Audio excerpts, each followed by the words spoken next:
inside, darling, makes me feel half alive.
If you don't like me so, if you don't treat me right, don't you ever kiss me once, kiss me twice.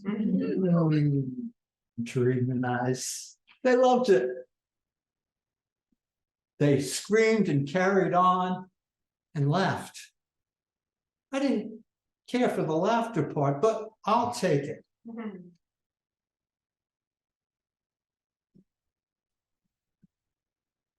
I started smoking at 8 years old.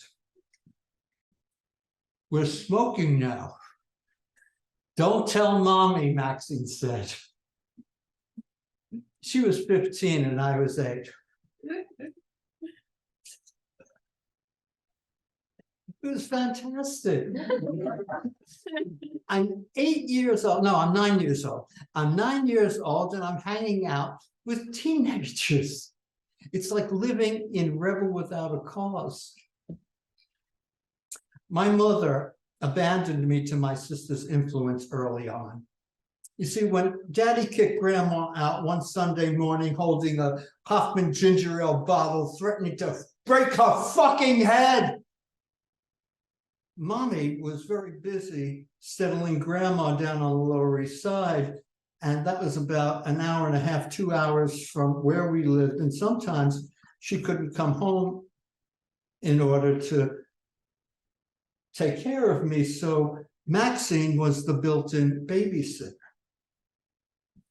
My mother was just trying to make believe we were a normal family. Maxine figured out early on that if she was going to have a kid brother tagging along, she had better make him, me, her ally, her confidant.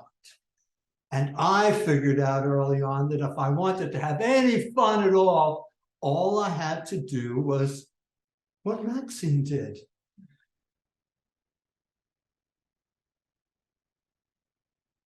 Some afternoons, we'd watch Bandstand together on our black and white TV in the corner of the living room. She teaches me to do the Lindy. Rock and roll is here to stay. It will never die. She shows me the moves, and I lead with my body, but she leads with her mind. And sometimes we dance real slow. Earth angel, earth angel. We sleep in the same room. We breathe the same air. I know when she's having her period. I'm just a fool in love with you. She lies on my right arm, her head on my shoulder. We lie side by side like boyfriend and girlfriend. And sometimes we have too much fun and we talk and giggle and carry on. And that alerts the warden. Mommy comes marching in. Maxine, get into your own bed. This is indecent. We lie still, pretending to be invisible. Then we crack up. And Maxine goes back to her bed. I'm in my bed and we fall asleep. Boom, boom, boom, boom. I love my calendar girl. Anybody know that? I love my calendar girl. It's playing on the clock radio as I crawl out of my deep dream sleep. As I regain full waking consciousness, the man on the radio says that it's March 28th and it's Thursday and it's going to be 55 degrees today. It's 1963. And then I realize that I'm in junior high school and I have a Spanish test, first period. Oh shit, fuck, I forgot to study. I want to crawl back into my deep dream sleep. Maxine and I have been roommates for 7 years now, and we're invisible to each other. She's at her chest of drawers, putting on her makeup, and I'm lying in my bed, drifting in and out of sleep, indistinguishable from the blankets and covers that are covering my bed. First, she takes the rollers and bobby pins out of her hair, and then she brushes her hair so it becomes wavy and silky. It's about almost shoulder length. And then she takes her comb and begins to go against the grain on each hair, creating static electricity. And once all the hairs are filled with electricity, she takes her brush and comb and skillfully molds it into a hairdo.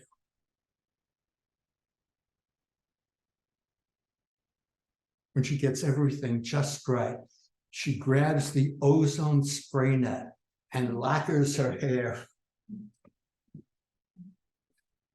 so everything remains in place.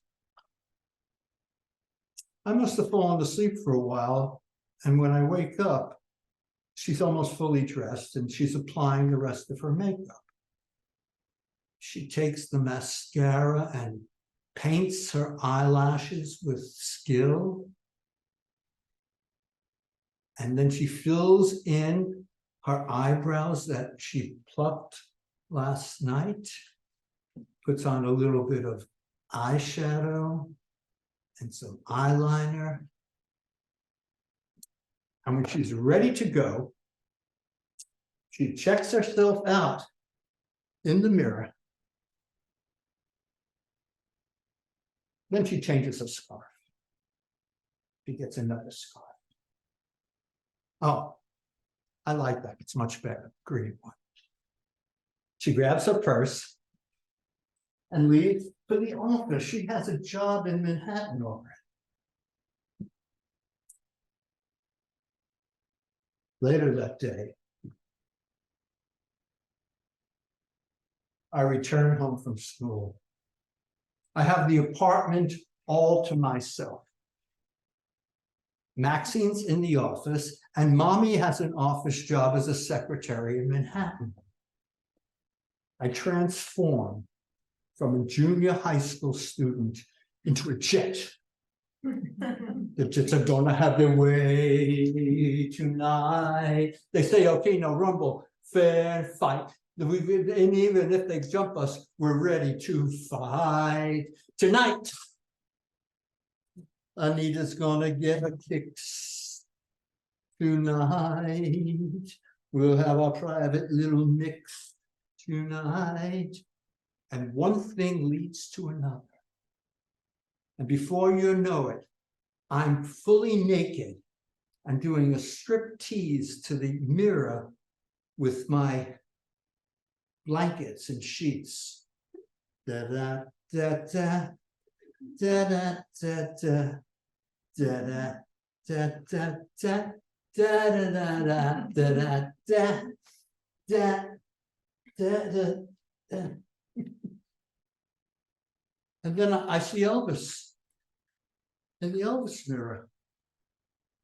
It's the young Elvis, the rock and roll Elvis with the black hair and the sideburns, and he's wearing the gold lame jacket, and it's ripped. He just got off stage, and a bunch of girls were chasing after him, and they ripped his jacket, and I can see his chest. And he's really still a boy. He looks like one of the older kids in the neighborhood. And he's looking at me. And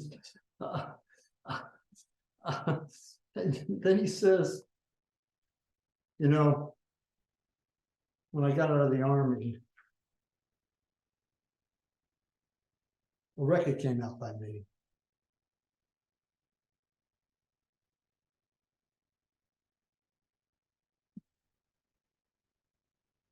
I didn't know what to do. He said, and then he puts on his Stella acoustic guitar that he wore in the movie Jailhouse Rock. And he goes, little sister, don't you boom boom, ba-chang-a-lang. Little sister, don't you boom boom, ba-chang-a-lang. Little sister, don't you kiss me once or twice and say it's very nice, and then you run. Little sister, don't you do what your big sister done. Bum, bum, bum, bum, bum, bum, bum, bum. And then Elvis takes off his Stella guitar and puts it down, and then walks out of the Elvis mirror. And he puts his hand around my waist as if we're slow dancing.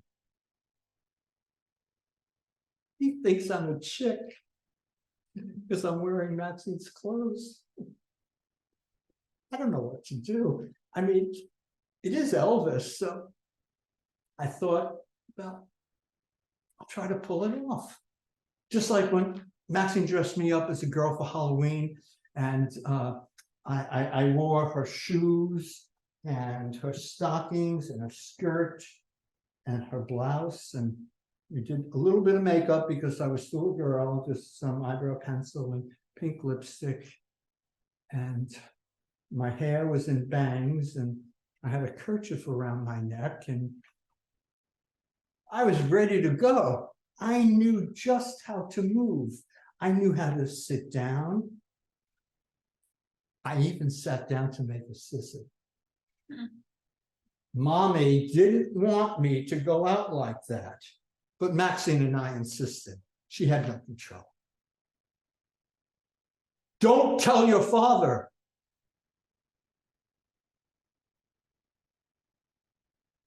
Then Elvis grabs me and he puts his hand on the small of my back and runs it down my ass, and he pulls me into him. He's a little taller than me, and I reach up and I smell the canoe cologne on his neck. I feel his heart beat deep inside of me, and he rubs his stubble against my peach fuzz face. He opens his mouth and sticks his tongue into my mouth, and we become one. The warden threw the party in the county jail. The prison band was there. They began to wail. Number 47 said to number 3, "You're the cutest jailbird I ever did see. I sure will be delighted with your company. Come on and do the jailhouse rock with me. Let's rock. Everybody, let's rock." I was in him and he was in me, and we were dancing to the jailhouse rock. Oh, yeah, we're dancing. You know we're dancing to the jailhouse rock, rock, rock, rock, rock, rock, rock, rock.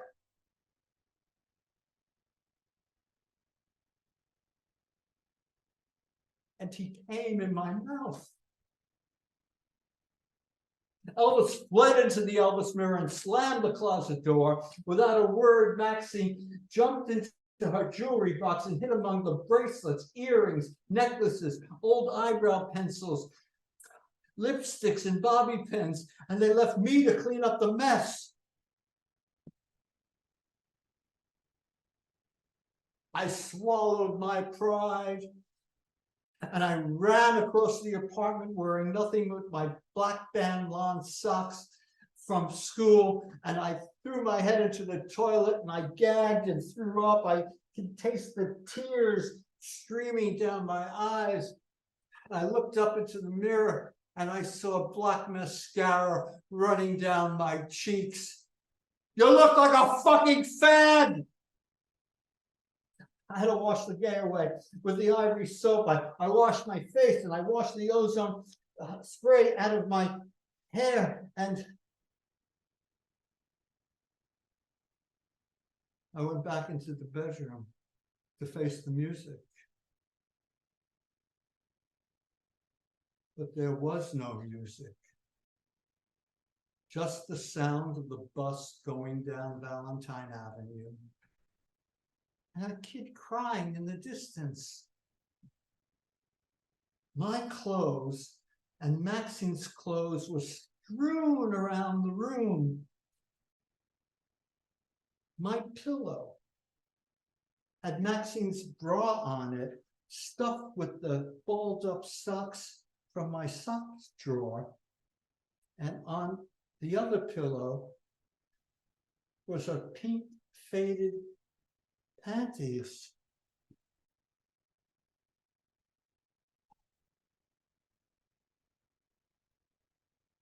I felt like I had zero time to clean up before somebody would catch me.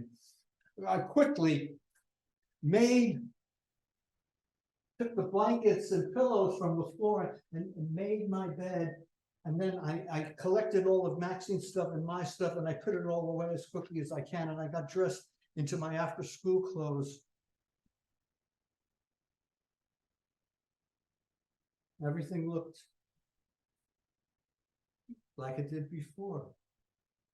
And I threw myself onto the bed just to make it look lived in. I realized that it's 4:30 and nobody was going to be home for another hour and a half. I thought about doing my homework, but then I decided to go out to the pizza shop on 200th Street to see if anyone's hanging out. So I opened up the mirror and I reached in to get my Jimmy Dym jean jacket, and I peeked into the mirror to see if Elvis was still there. Elvis had morphed into James Dean, and he was pretending to be asleep. I gave him a Jimmy Dean kind of nod and said, "See you later, alligator." He didn't look up at me, but he smiled and said, "After a while, probably." I gently closed the closet door. And then I left it open to crack, so he has some air to breathe.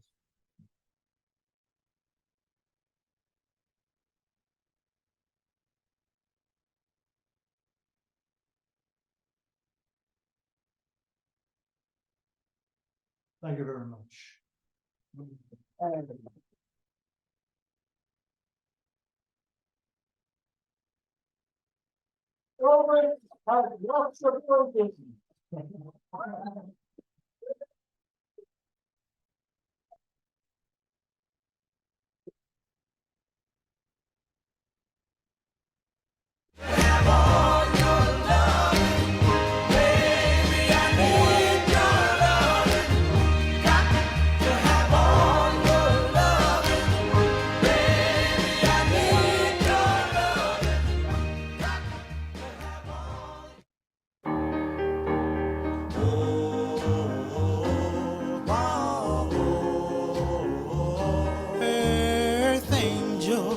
Earth angel, will you be mine? My darling dear, love you all the time. I'm just a fool in love with you.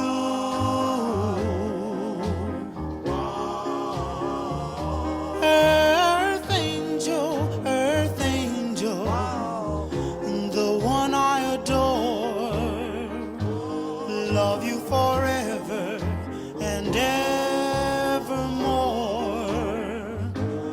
I'm just a fool in love with you.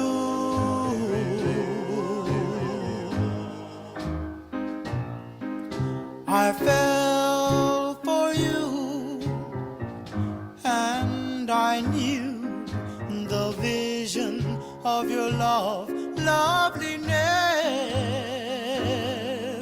I hope and I pray that someday I'll be the vision of your happiness. Oh, earth angel,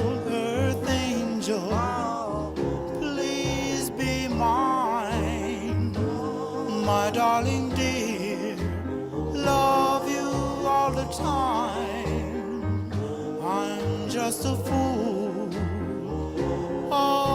in love with you.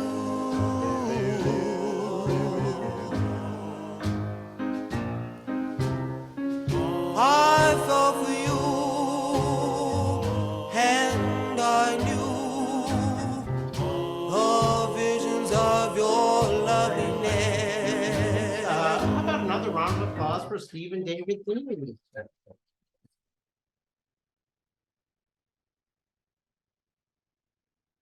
All right, and now we shall move on to something different with our second performer, who is Howard Jennings Jr. And his piece is called Black Men. This show shares some moments in the life of Black men, the good, bad, and ugly. Let's uplift and reflect a better America. Now, please welcome Howard Jennings Jr.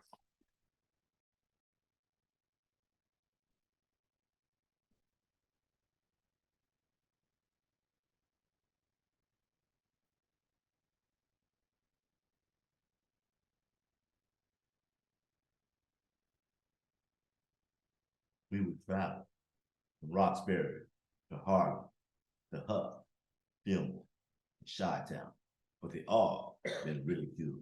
Chris, it's black coffee, cake fried, or maybe get on the melody, cold train, or mom, means. Because we invented our own conversation to the sounds of donuts, bopping over lonesome, Lucy D buckets, mops, and expresses. With elevators taking us to the D-top, you question day, and the blues questions night. You say, who's jazz? Or who's Milk Jackson? Sad, you ain't got so. The beat becomes another quarter note, hung outside to dry, adding a new time sequence of 4 to 4 and 2 to 2. But we travel, walking the cool to the beat of a different drum. Step lightly, no fries, no freaks, no barking sisters or hungry hounds, no bullet crazy brothers, no cops to pick, no craps to shoot, and no cops, and no gas head, and no jive view. So step light, no babies in the cold, and no broke down elevators to pick our nose, no Cadillacs on empty, or a Buick to even ride. Instead, we some boppers, bopping with long coats, to walk a walk to a boat. Another philosophy of cool and groove. So speak to me, daddy, as in blues me, baby, as in blues me, daddy.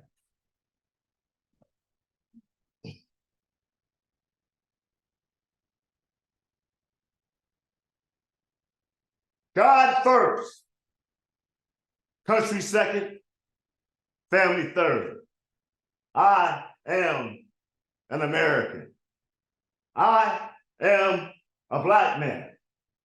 I'm one of many black men who served in the United States military with honor, pride, and dignity, despite not being a full U.S. citizen.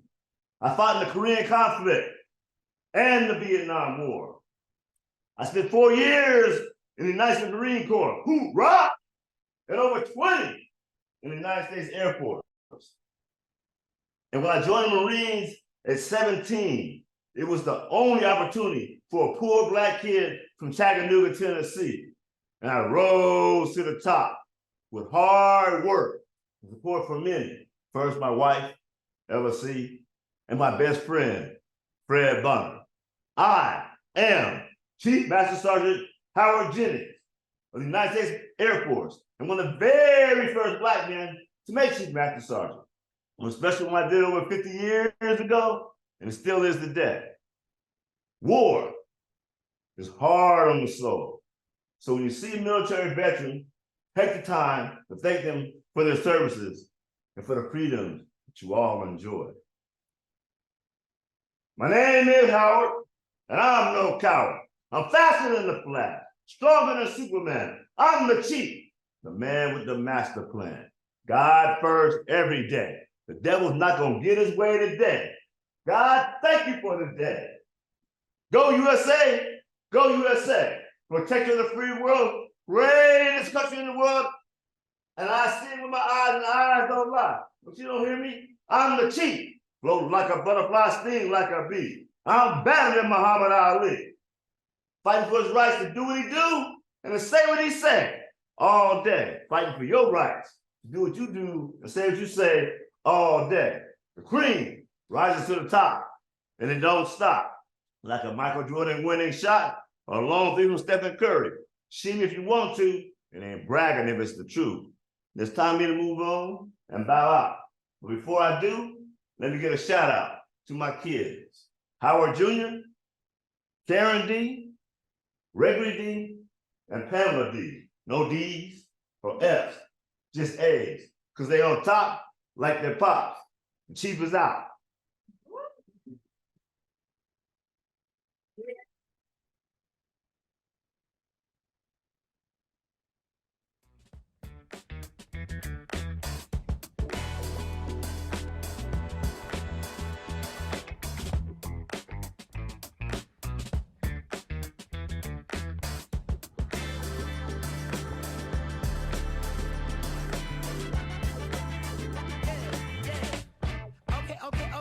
Okay, now have you ever been with a player?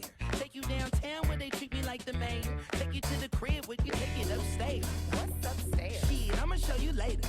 Don't need a spatula, everything catered. Extra flavor. Go ahead, sprinkle some truffle on your mashed potatoes. I'm trying to love you. Is you gonna let me Lenny G, Lenny Green, Uncle Lenny.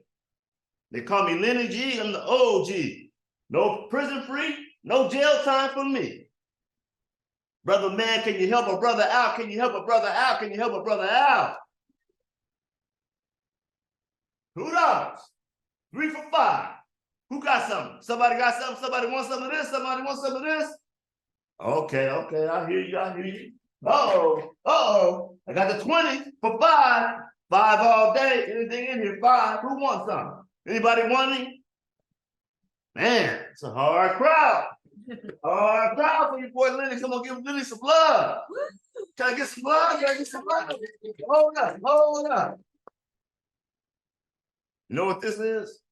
It's the Lenny Cup. It's full of hope. Hope, our babies, the little ones, they hurt. The poor ones, they hurt. We need help. We need to do something for them. We got kids that don't have nothing. The Lenny Cup. We'll pass it around, put some money in it. Going to the kids. Can you help your brother out? Can you help me out? Can I help me out? No? Can you pass it around? Pass it around. Now, what I was really here for was to talk about my black men in marriage, which I'm an expert. I've been married 3 times. I know what you're saying, Lenny, you're doing too much. No. Know what I say? 3 times a charm, I got it right. Me and my baby Marty, we were soulmates. Love me some Marty, she love her spoon Lenny. Hey. Don't need it? Look, I give you. All right. Gotta get. If I can't get it, I gotta do something. Yeah. Any money? Is there any money? Is there any money in there? No. Oh, it's in it. It's full. Full of hope. Full of hope. Okay, now I got one more thing. Can you help a brother out? Can you help a brother out? I got a very, very famous nephew. Right now he's dodging me a little bit. So I need to get in contact. Trying to make a movie. Lenny, trying to save the world. You know what my nephew is? Hey.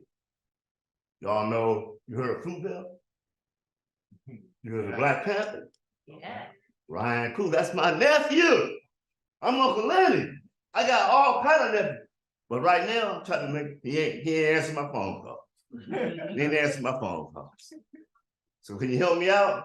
I got this petition. I mean, can you sign the petition? Yeah. Can you sign the petition? Yeah. Can you sign the petition?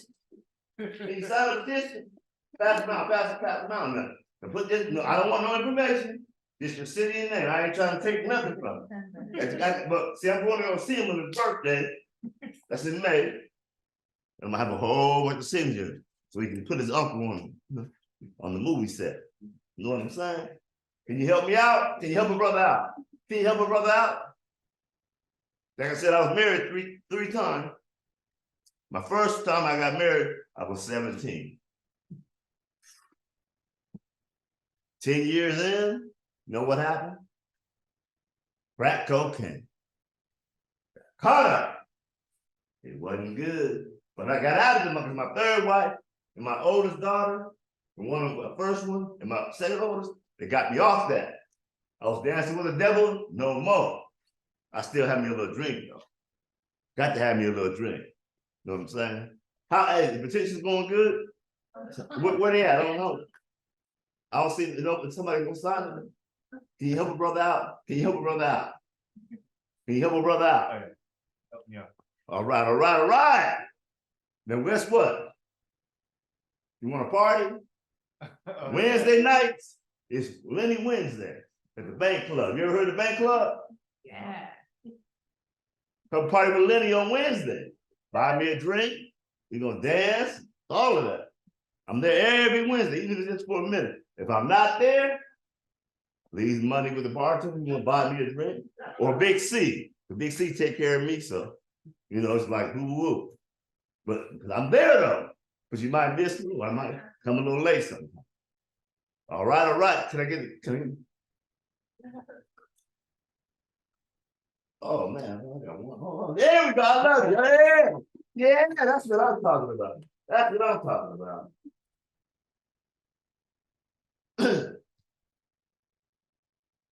Very important for the kids. It's real talk. Where's my somebody? Is money in?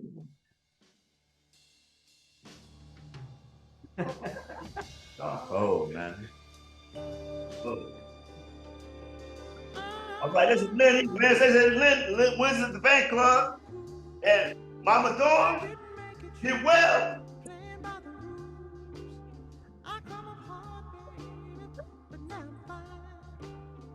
Checking troubleshoot, moving down the line.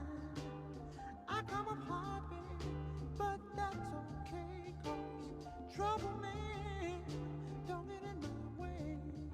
I come up hard, baby. I've been for real, baby. Gonna keep moving, gonna go to town. I come up hard, I come up getting down. Nigga on the wall. Who's the blackest man of them all? Belafonte, 40th Street, Oakland, California. Sticks and stones will break my bones, but guns will kill you and me. So what's it gonna be? Dead man can't talk no more. Many brothers in prison only wish they had listened.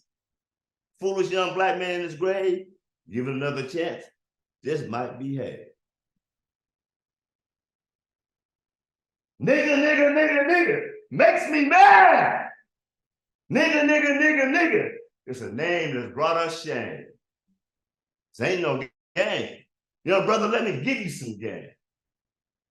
Education is the key. Stay out of jail, it's hell. And never, ever put your hands on a woman. Just walk away and live to talk about another day. And respect your elders, because they have made the path for you. Sticks and stones will break my bones. Guns will kill you and me. So what's it gonna be? For me, it's Barbara Lee. Barbara Lee speaks for Audrey LaBrie and me. Voting will set you free. You know, the game of baseball, the batter hits the ball 3 times out of 10, and that's considered good. 4 is great. So they focus on the positives. Now, in the black community, particularly the black man, is always to focus on the negatives. You know, so I'd say we, me included, have got to stop focusing on the negatives when it comes to the black man. Give us a chance. We got some great black men. You know who the greatest black man there is? Black fathers. There's a lot of good black fathers out there, but we never hear about. We always hear about the ones that aren't doing so good. Even there was one father, got to be black, got 3 of his sons in the NBA, but everybody focused on his negatives. So we can't even win that way. You know what I'm saying? We can't win that way. But I'm gonna end this with a little special piece that I call I Too Sing America.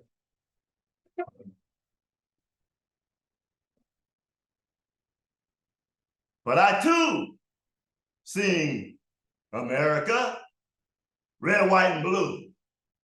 This is a message for you. Do you know me? I am the darker brother. I am a black man. You brought me here against my will, and many, many were killed. But I too sing America. Red, white, and blue, what can I do? I fought in all your wars. I gave you everything I had, and you took my soul and never gave it back. I built this country on my back and got a little back. And that's a fact. But I too sing America. Red, white, and blue. I'm talking to you. You changed my name, my culture, and history. I am a mystery. Messed my mind up, and I'm all fucked up. You raped my mother, my sister, my wife, and my daughter's body and mind. Somebody help me! But I too sing America. Red, white, and blue. When the Constitution was written, I was labeled less than a man, and ladies weren't even in the plans. And in 2023, that still seems to be the case. Black man in last place. Destroying black boys. Prisons full of black men. I'm sick and tired of being sick and tired. Judge me if you must. In God we trust. The bad I have done is many, but the good I have done is plenty. And yes, I have sinned, but we all have sinned. But we all want God's love in the end. But I too sing America, red, white, and blue. What are you gonna do about me? I am the black man. Free me, free me, free me.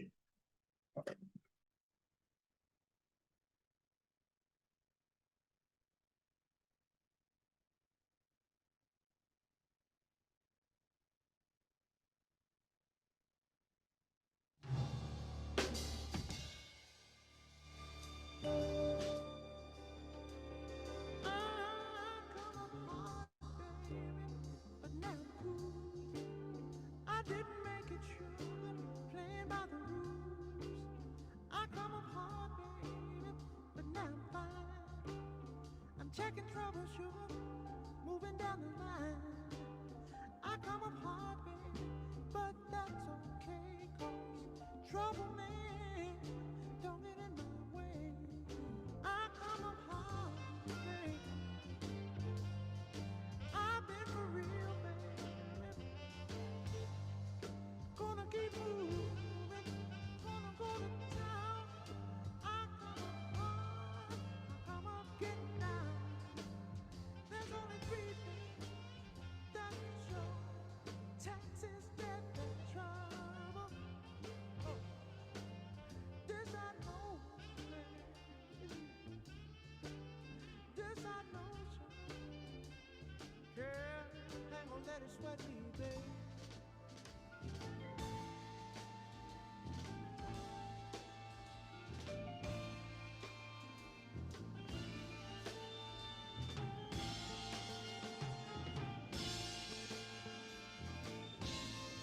Got me singing, yeah, yeah. Ooh, come up hard, baby. I had to fight, took care of my business with all my might. I come up hard, Read the full names. then start all over and win again. I come up hard,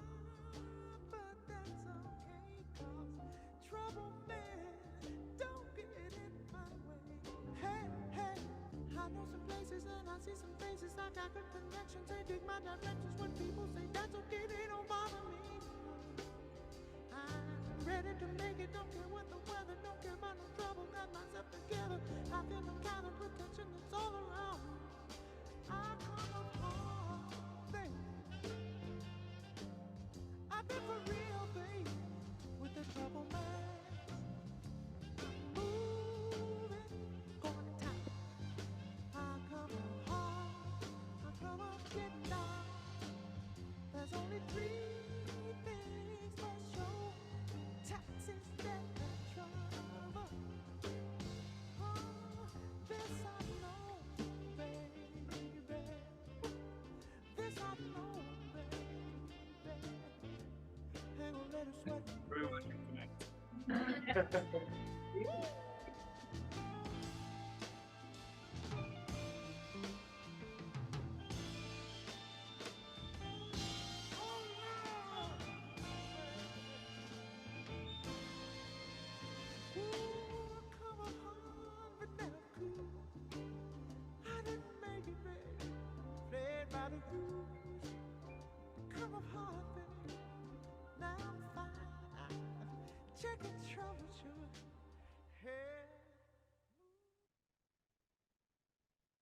Well, just to go backwards a minute, that was quite a powerful piece. So let's have another round of applause for Howard Jennings Jr.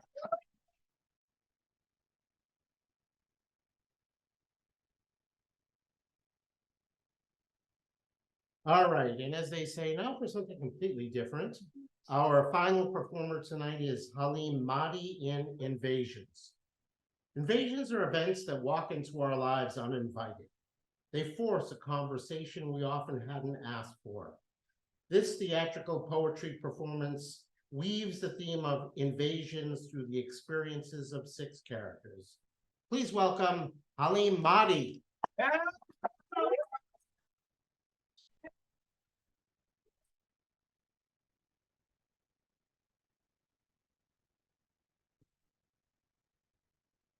Yeah. Welcome, everyone.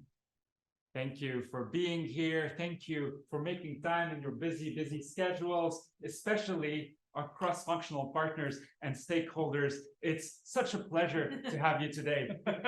This is a far-reaching initiative I'd like us all to gavel on by the end of this meeting. The impact is sizable, the opportunity is real, the consequences tangible. I'll jump right in. If we maintain our development cadence for Q4 24, we will grind our competition down to an Epsom salt we'll use to bubble up our bath. Not only that, we will hit our OKRs before the PSC cycle and deliver on our XFN promises. Victory will taste like a chunky gluten-free, chunky monkey gluten-free vegan ice cream consumed in front of a binge-worthy Netflix series with gender-fluid Korean supermodels. Victory will be the chocolate syrup we fill up our newly built backyard pools with. Victory. Yes.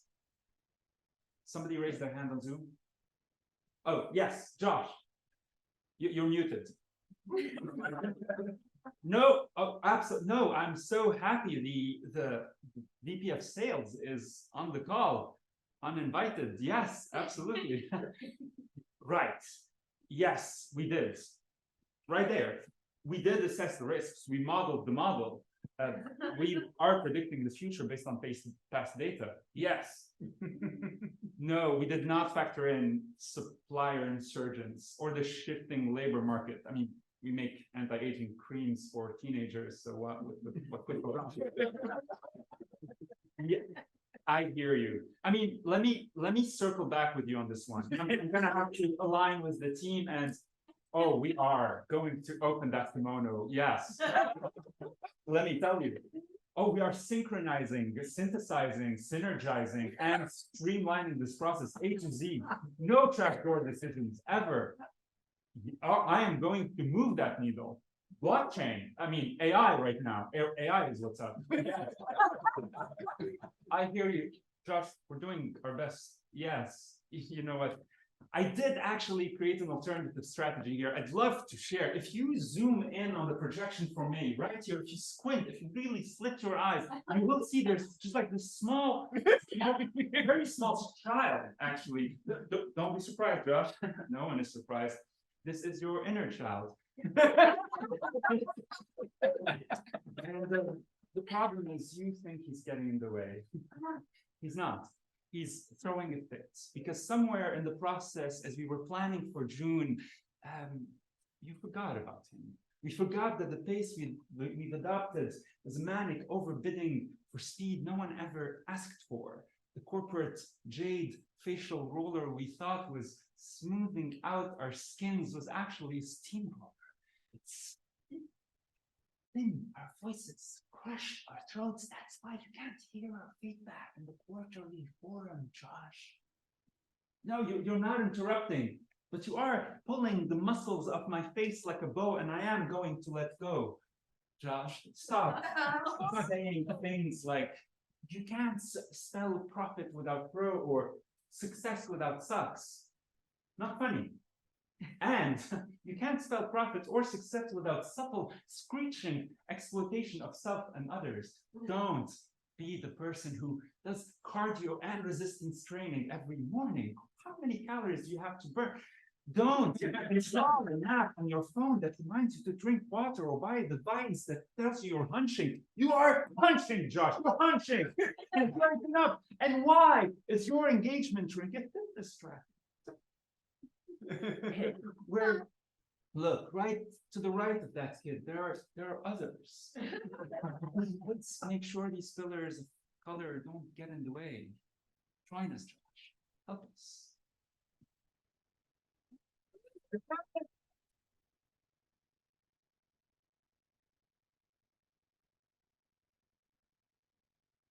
I fantasize about the day when my colleagues and I stop midway during the call and cry. Our tears filling up the Zoom rectangles we have come to call home, spilling onto our keyboards, electrocuting our PCs, the collective spark punching a hole through the virtual workplace we have come to inhabit. Hole big enough for inner children to step through, peek into, feel safe enough to venture into the ocean of tears our sorrows will have created, chuckle, giggle, play together. I am talking about an invasion, inner children invading, occupying the workplace, muted emotions moving into the job world.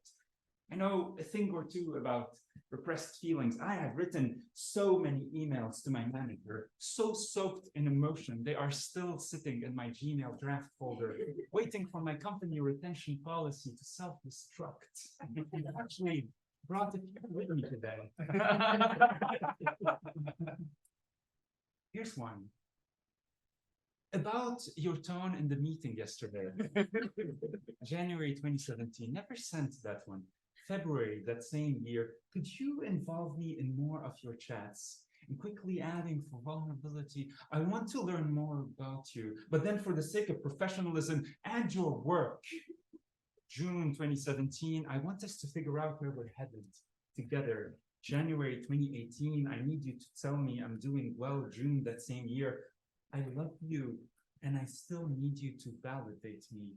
January 2019, I need you to remind me that I'm unique. June that same year, that I'm not a mistake. September, that I'm intentional and important. February 2022, I need you to understand you are my father in this relationship. Or break my desire to wake up in the morning. My limbic systems, you are both the lion and the gazelle in this primal savannah. I mistakenly started some emails with Dear Dad. One of them starts with Daddy. Another one starts with Father. All of them echo the one email I've never been able to send, the one to my actual real father. Dear Dad, ever since you left, ever since you passed away on that fateful day, 18th of July, 1993, Your absence have invaded every male presence I have known, every male manager, teacher, friends, a confusing approximation of what we could have been.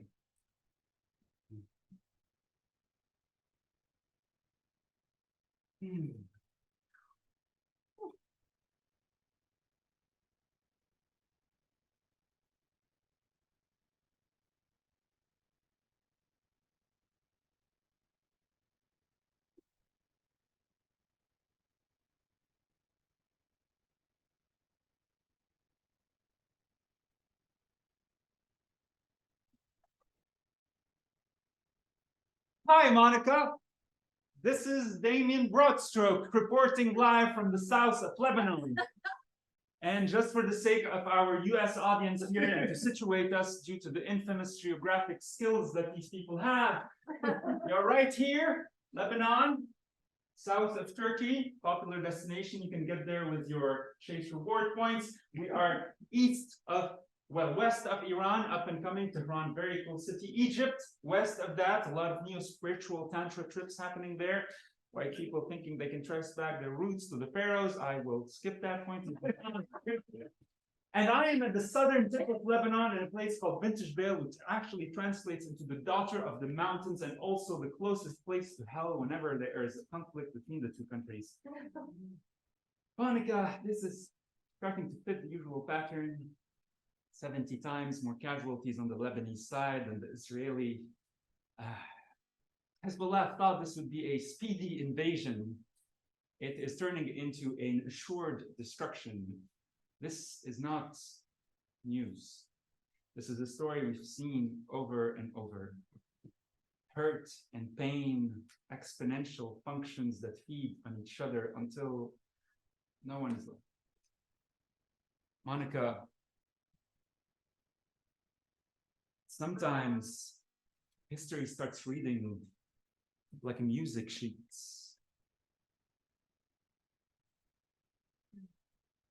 Every bullet, staccato, played with a gasp by a clarinetist running out of breath, their lungs turning so thin, a sheet of paper flying into the symphony of loss. Sometimes history sounds like an orchestra that just wants to give up. Or a nation folding pieces of paper into airplanes, placing its young ones on each, sending them as far as its wet eyes can see. Until no one sees it.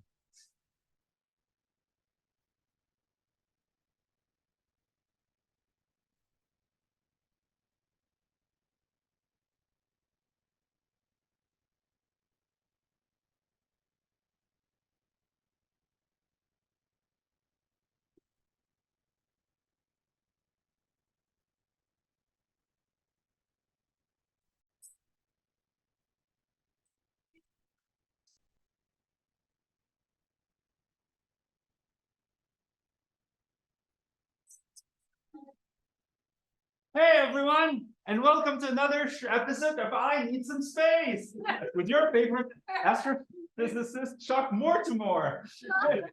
Sorry I'm a bit late to the show today. I was surfing off a Rincon close to UCSB, and this dude was like, hey, can you hang 10? I was like, okay, I hope you're as excited as I am to come face to face with the existential dread. The sheer magnitude and size of this place should inspire in each and every one of us. Hell yeah! As you know, Aisha used to do this introduction and introduce me, but we've had some layoffs. And this show used to run at 7 p.m. and now it's 1 a.m. and that's because our viewership numbers are down. I've also been told to be a bit more showman-y and a bit less sciencey, and so I need to let my hair down now. Yeah. I've actually considered renaming the show to I Still Have a Job for now. Thank you for tuning in. I'm so excited to introduce you to one of the most fascinating phenomena of the universe. Anyone who hasn't seen the show before? Black holes, yeah. Cool. Hey, contrary to what their name might indicate, black holes are not empty. They are full to the brim. These marvels of the universe are a gigantic concentration of matter. A star 10 times the size of our sun dies, crumbles under its own weight, turns into a sphere the diameter of New York City.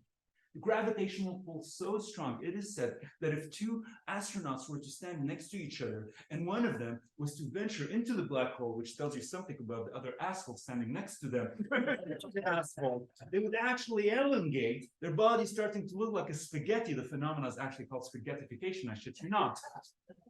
Spaghetti elongating all the way, their toes reaching a threshold called the event horizon, beyond which, if their toe were to cross, it is impossible to know and determine, unfathomable scientifically, what would happen. That space is called the singularity. You can think of it as the stomach of a black hole. What I'm trying to say is that black holes are gluttons. They will eat every photon in their mother. In a way, they're a metaphor for how hungry absence can be, how our fear of the void loss leaves behind can bend space-time continuum to such a degree even a star can't escape.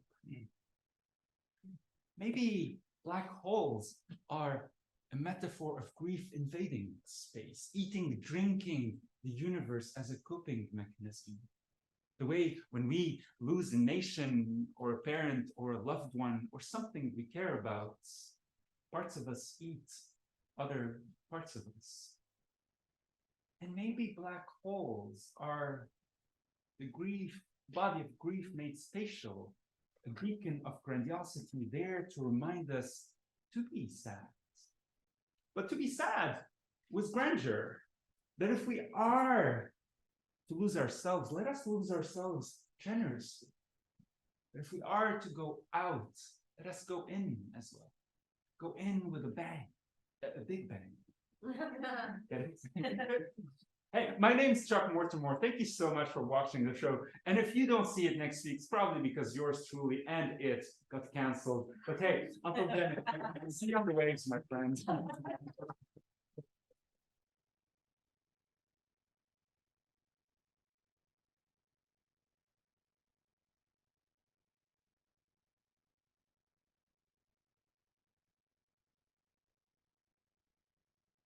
Salut, mon nom est Axel, je suis modèle professionnel et c'est un plaisir d'être avec des débutants comme vous aujourd'hui. Pardon? Ah, il parle pas français. D'accord. No, I'm super proficient in English. Yeah, I can help. Sorry, again. Hi, my name is Axel. I am a model professional.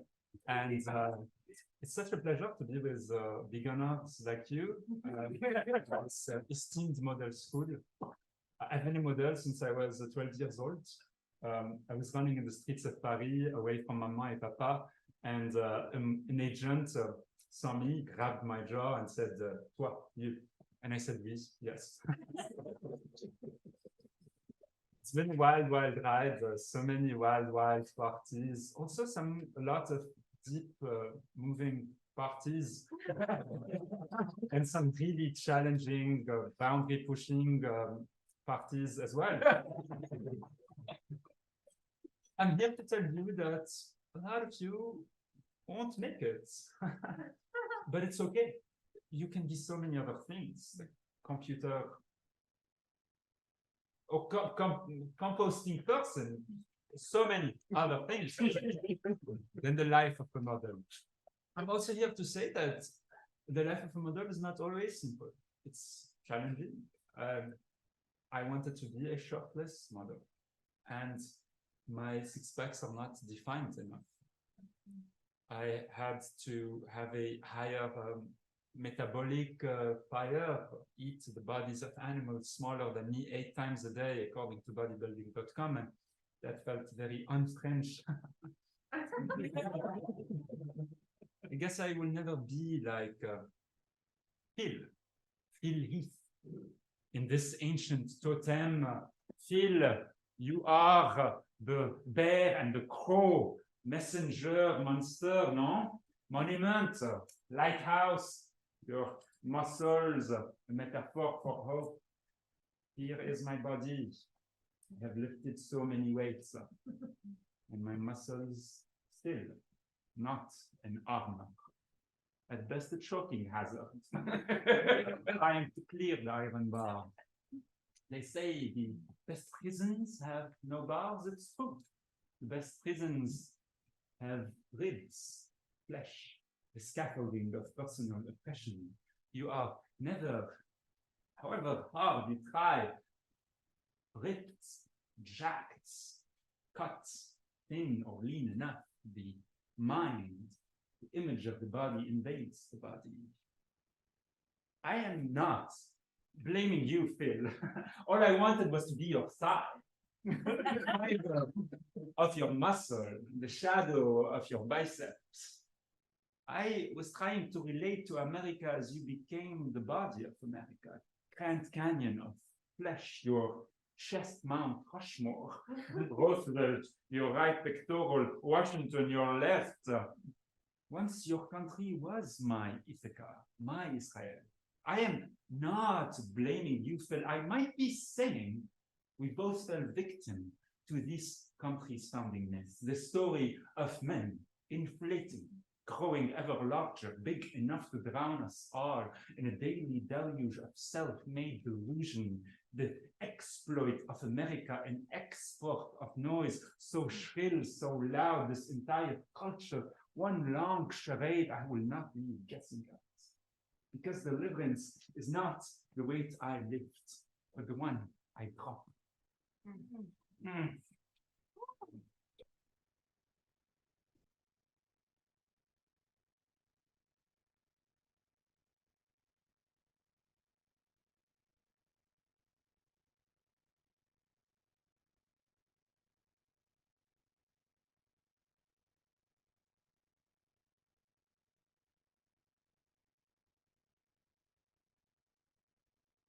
It is such a pleasure to be here today.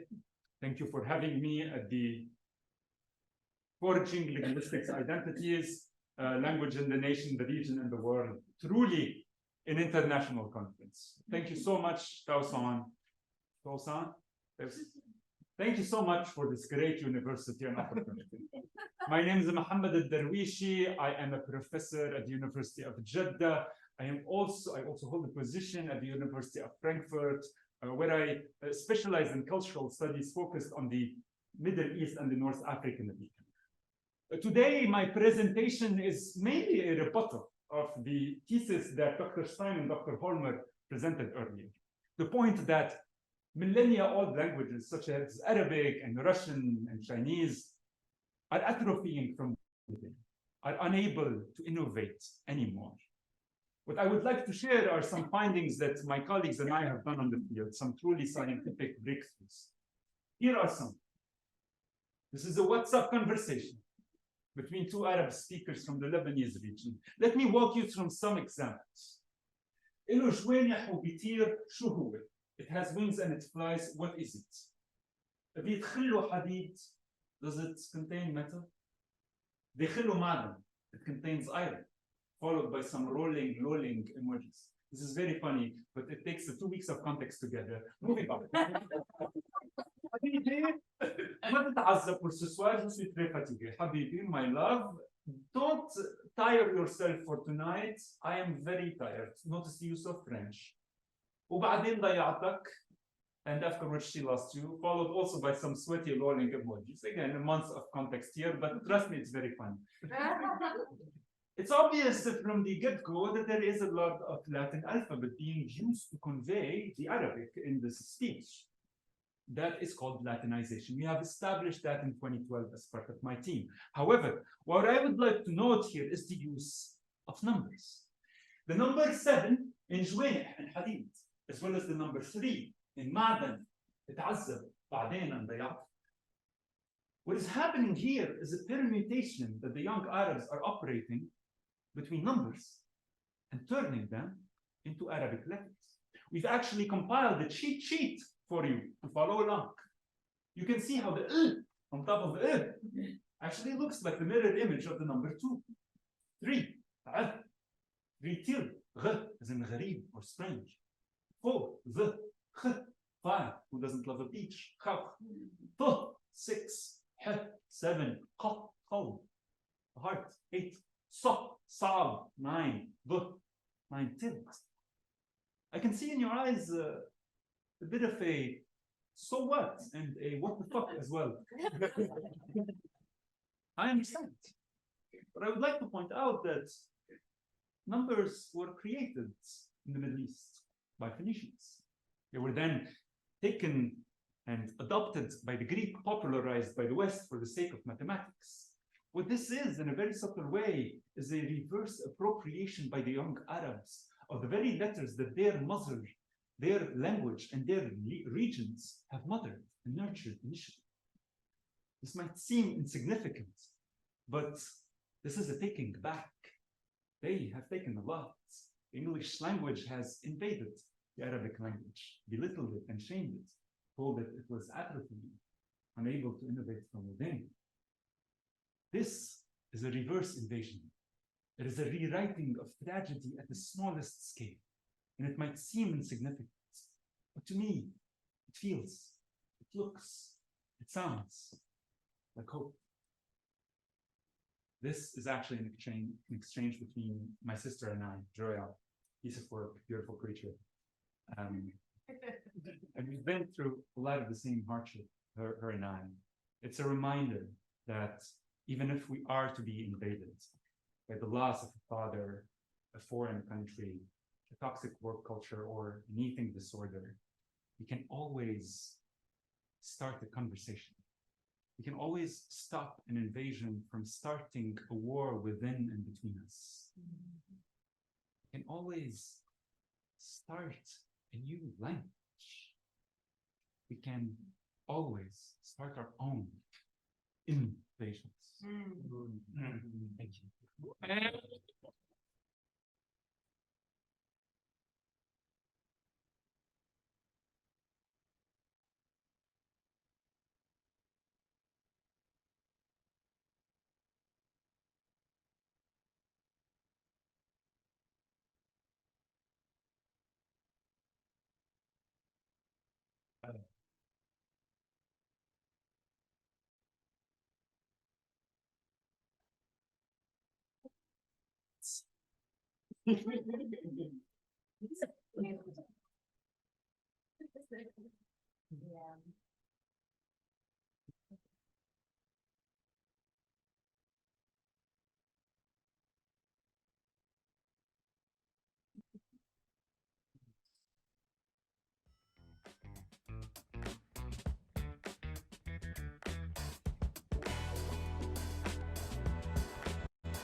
Bye, everybody.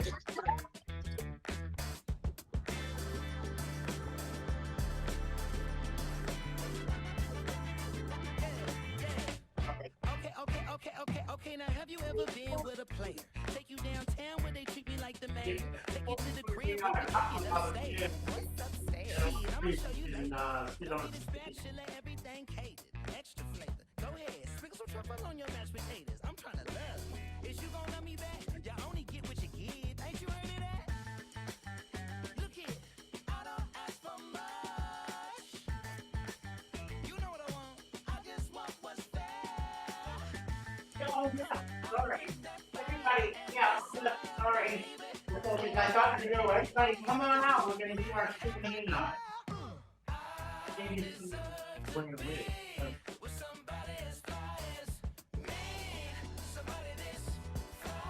There you go. Move the stool.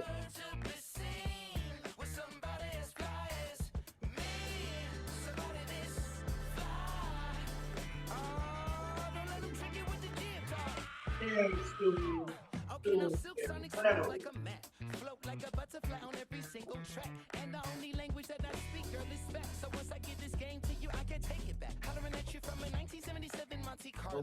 Hard act to follow. It's showtime, trying to boo you up like it's the Apollo.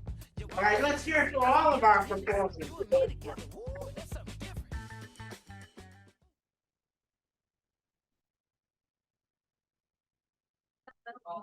No, it's easy. I just, okay, now we're all the same patch. That's it. All right. That's the other guest. So sometimes it takes a little while to get that first question out. Who wants, wow, no, something else. Right. Just thank you for all three. Thank you for your stories, all of you. But I want to know, Brother Jennings, were those three characters interconnected? Are they generational? They're definitely generational. The first one is my father. Okay. Second one is a population of a lot of people. My late uncle, a friend of mine who very hyper, and I think it's my alter ego. See, the second guy, I play him every Wednesday now, and for real, I go around like that all day on Wednesdays. A trip, so that he's become. I've been doing it for the last month. You know, and special occasion, I came here last week, lightweight, but again, he was reserved today. You know, he was very vanilla. But he's yeah. I've had friends, because some people don't recognize him. I've had friends like really get mad because I'm, you know, he's very, very extremely aggressive. This is lightweight. Trust me. I have people running, huh? Yeah. Wait, so you play that character just Every Wednesday. I've been doing this for the last month. like All day, everything. Yeah. And some of my friends, people that know me, I try not to break character to this guy. I tell them, they ask about me, I tell them you gotta see them tomorrow. Yeah, so it's just something, because I haven't been doing this that long. So a friend of mine, pretty much I can describe what I'm doing is what we call a crash course. As far as acting goes. That's, this is where I started. A year ago, today was probably my first time acting, probably 30 years. follow-up question then. How much do you feel like that character is like one of your like alter egos that you like?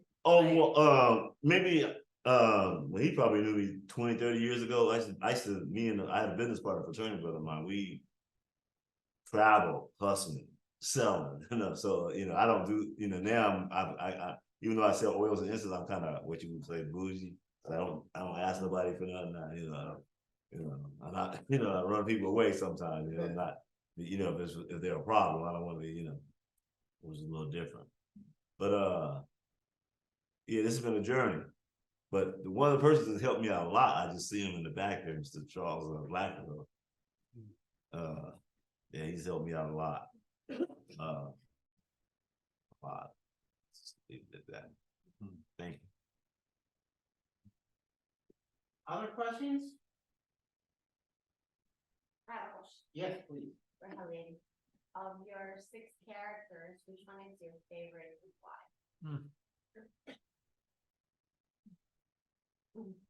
Right now, I really like Excel,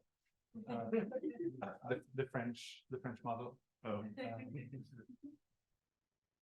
I never played that character. I never played that section and that chapter all with Excel's accents, and today I did.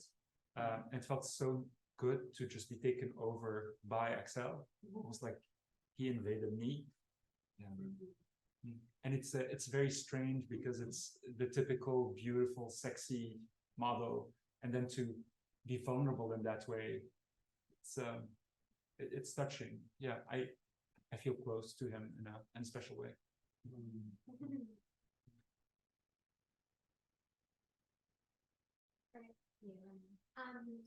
So can you talk a little bit about your creation process and at what point did you realize there's some theme involved in 6 characters? These are pieces that I've written over a solid 10 years. So some are very, very old, some are much, much newer. And sometime after the Lebanese explosion 3 years ago now, everything started to fall into place, as in, yeah, it's clear that there's like a certain flavor of suffering that just runs through so many different human experiences. And I didn't have a word for it at first. At first it was, oh, there are things that just barge into our lives. There are things that just kick the door down. And slowly the word invasion came to mind. Yeah. What happened to Lebanon was an explosion, just an irresponsible government. But then that piece about the reporter was already somewhere in the ether, and the dots started connecting and leading together. And every one of these characters is a version of the suffering that I feel I've experienced. And so just connecting these dots felt a bit easier. Yeah. And I might be overreading, so please recorrect if that's Sure. right. But so there's the relation between you and your sister. Should I speak louder? No, I'm fine. Okay, so there's a relationship between you and your sister where the sister feels like a girlfriend. And then there is the scene later on where you become the girlfriend. You become Elvis's girlfriend. And my question is like, what happened to the relationship to the sister once you no longer needed her as a proxy for that girlfriend identity? Well, she eventually got married and moved away. But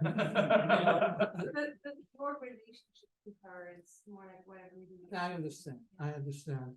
You know, if I were to analyze it like I didn't write it, I would say it's about gender, and it's about my merging my personality with my sister to the point where I wasn't really sure she owned my mind. So my thoughts were her thoughts. What she liked to do was what I like to do. And, and it's about my alienation as a child and not knowing whether I knew I was me, but it's about looking back and examining how I came to be who I am today. So I don't really, I mean, I like that you asked me the question, but I really would like the audience to be pondering that themselves. So I think about that as the merging of personalities, and yes, I did finally split with her, but somewhere she's part of my DNA. Thank you.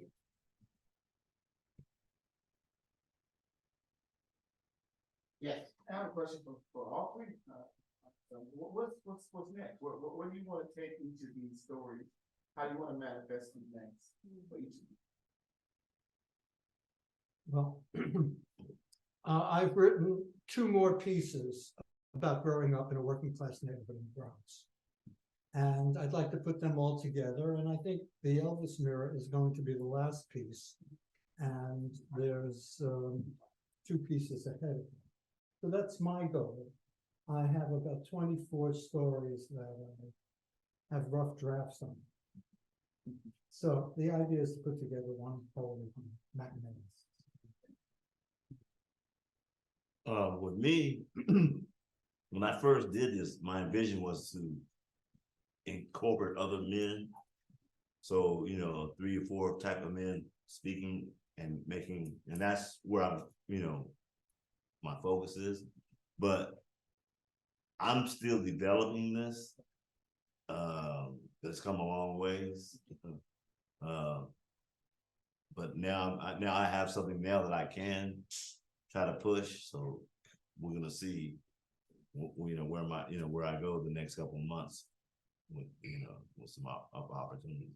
Now I'm more confident with my show than I have been since I, you know, and I, you know, if anyone, you know, I don't know, some of my friends may be watching on Zoom. So people that seen the first one, and now like people that work here, they have to see, you know, the first time I came here, I blacked out. You know what I'm saying? I blacked out. It was true, you know. But so yeah, so I've come a long way. There's so many characters, just like, yeah, a lot. And just so exciting to wanting to play with all of them and mix them in a certain way. And at the same time, what's big on my mind right now is there are bigger things that are happening, and how to connect these things to a more personal experience and make all of this more relatable. And so how to talk about some events, some responsibilities we need to take as a collective, while centering it in personal stories. Thank you.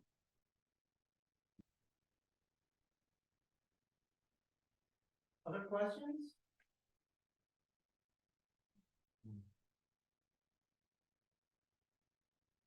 Well, okay, so not to extend the time, but often our last question is for the performers, each of you, what are you going to be doing next, and how can we find out about you? You put smoke signals in the sky. How can we find out what you're doing next? Halim, we'll start with you. Yeah, look for my name. It's quite easy. I'll just pop up as the first result on your Google searches. A website, there's social media, there's a book called Invasions as well. Yeah. Howard? I've been doing, which has helped me a lot, every third Saturday at the Clarion, which the host is right there, Greg. I've been going there for the last month, which has really helped me with this. And I broke my cherry on comedy last Wednesday at the Bank. I wasn't there that long, but you know, it was definitely different. I'm not trying to be a comedian, but I'm trying to get as much stage as I can. So you know, whatever there is, I'm volunteering. That's how I got involved with the show with Mr. Blackwell Charles. He asked me to do a jazz piece. Now I'm part of their group. We're doing something on the 16th. Was it Foolish Fools? Faithful Fools, yeah. Faithful Fools, yeah. That's in San Francisco, so that's a blue. First of all, when I open up, that's part of that. Yeah, so one of my favorite pieces from all this stuff. Come to New York. My name's Stephen David Dym. Dym is spelled D-Y-M, and there's not many of us around, so I'm on Facebook, and I hope to bring the full evening out here. So check with the Marsh. Thank you.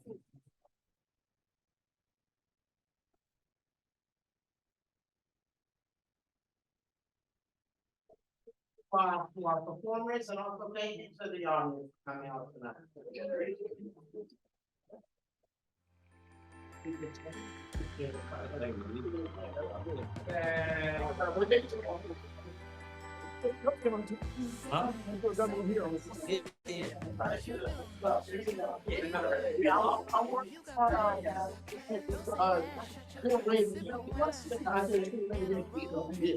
Now it's 45.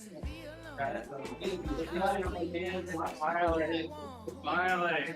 Yeah.